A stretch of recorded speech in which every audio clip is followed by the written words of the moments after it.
Už sme si ukazovali pred zadnou nápravou, medzi prevodovkou a zadnou nápravou je také zariadenie, ktoré vyzerá ako rozvodovka, alebo ktoré vyzerá ako tridávna prevodovka. Toto je ovládanie redukcie. To znamená, redukcia je pomalší pohyb vozidla ako za normálnych okolností, používa sa to v ťažkom teréne, radí sa týmto gombíkom takým spôsobom ako všetky ostatné uzávierky. Redukcie a uzávierky na tomto vozidle vždy radíte. Keď vozidlo zastaví, s tlačením spojky raz, navolíte si uzávierku, čo chcete, ktorú chcete, teda navolíte si redukciu, ktorúkoľvek uzávierku, zaradíte ktorýkoľvek prevodový stupeň, prevodovka je autonómna, funguje na každom režime a pohnete sa s vozidlom. Nemusíte po každom úkone stlačiť spojku, pustiť spojku. Ani pri preraďovaní rýchlosti nemusíte dvakrát spojku stlačať, stačí raz. Čiže raz stlačím spojku, navolím rýchlosť, navolím všetky funkcie, aké chcem, pohnem sa s vozidlom a jazdím.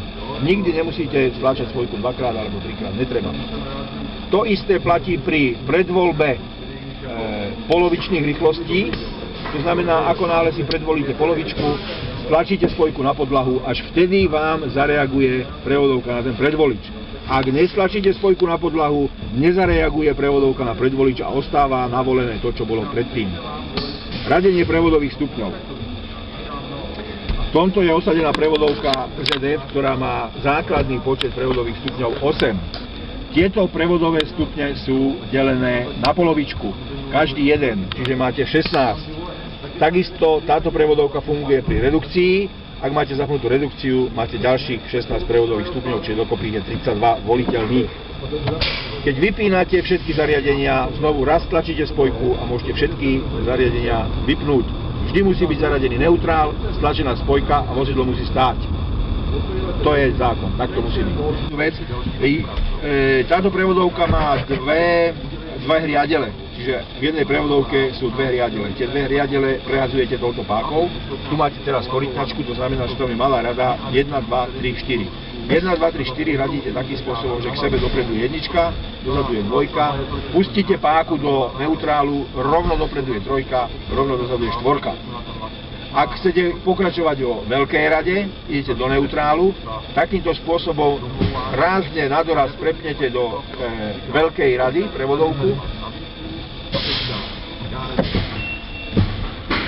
Korytnačka vám zhasne, ale to musí byť rázne, aby ten impuls bol riadny. Zhasne vám kontrolka, to znamená, že ste vo veľkej rade.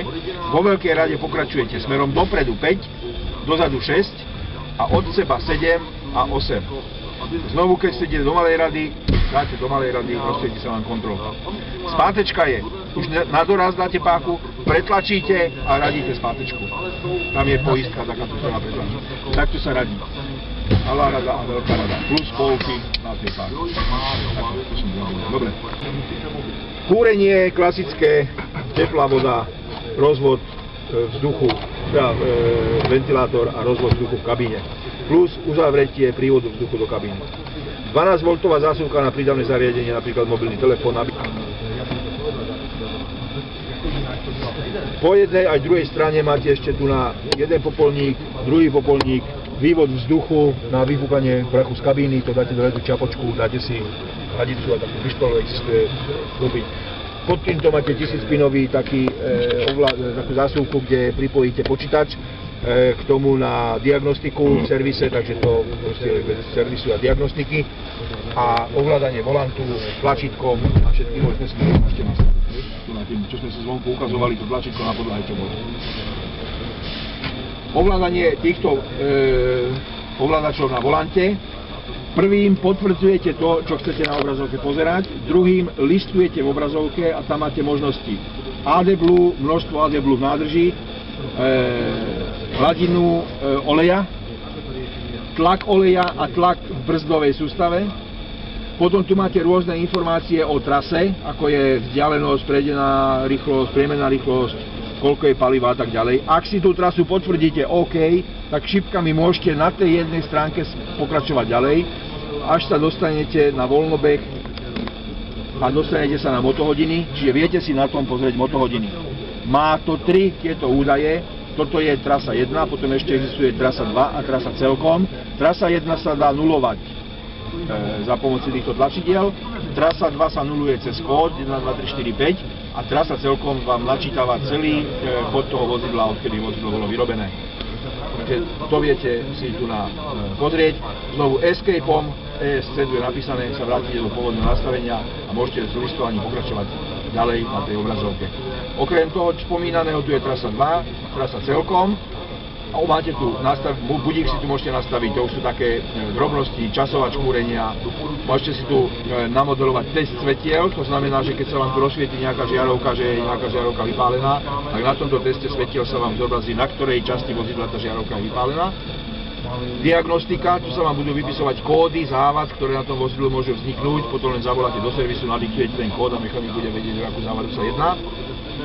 Nastavenie, momentálne tam je nastavená čeština a litre na 100 km, môže tam byť iný jazyk a môže tam byť iné objemové jednotky, galóny, míle a tak ďalej.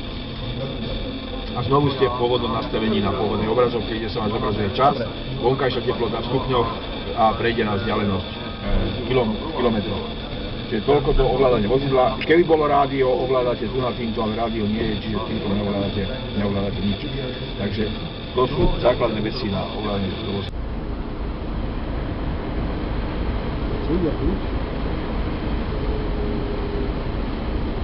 Teraz hýbaj do cestia. Stoj!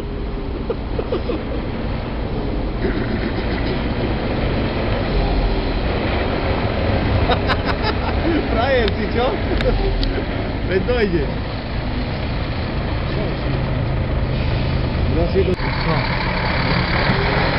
Ani to nie je problém, narušil sa odbehu. Ty ani počuješ aj tvoj sused zabere, že si rozpíláš, pustiť polu a také zjebaj, že vôbec si nepôjde do domu. Nič.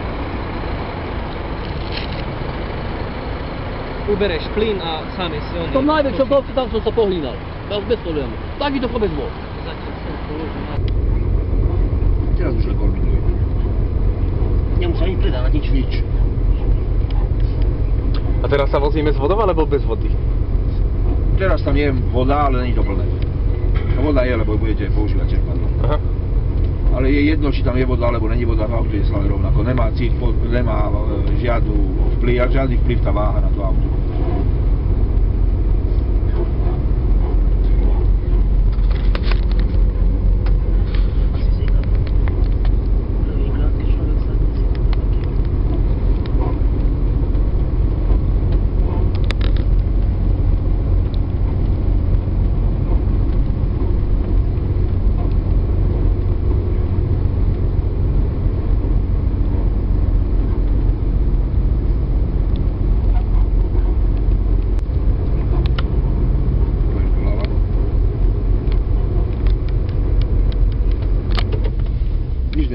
Tu sa len takto zadočíme.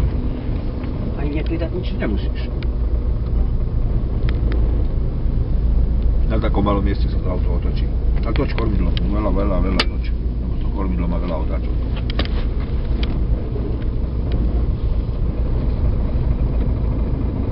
To sa ľahšie. Ale riadne nabáčame. 815 koví, no.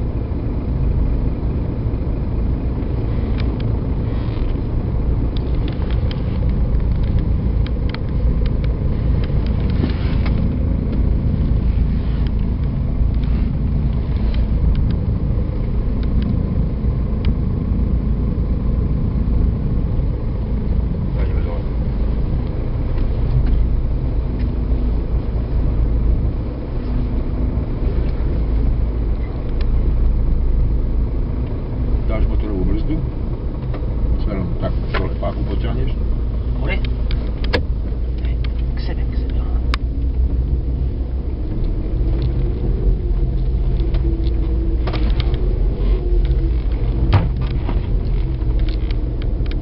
Pokiaľ je takto auto nastavené v teréne, nesmieš použiť žiadny pedál, žiadnu páku a vtedy motor ťa podrží a vždy to je isto bezpečné to auto.